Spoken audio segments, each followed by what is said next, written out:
ব্রুডিংয়ে কী কী ওষুধ দিবেন এবং কীভাবে ব্রুডিং করবেন বিস্তারিত জানতে না টেনে সম্পূর্ণ ভিডিওটি দেখুন। বন্ধুরা, আপনার বাচ্চার ব্রুডিংয়ে শুরুতেই দিবেন লাইসোভিট চালাবেন 12 থেকে 16 ঘন্টা।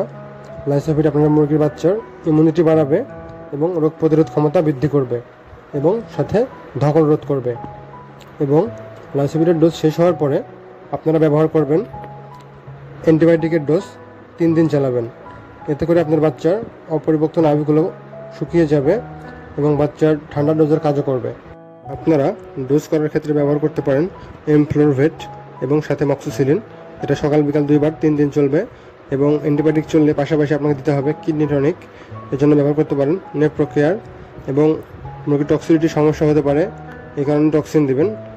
আপনার বাচ্চা ব্রুডিং যদি ভালো হয়, মুরগি থাকবে সুস্থ, খামার থাকবে সুস্থ। ধন্যবাদ সবাইকে।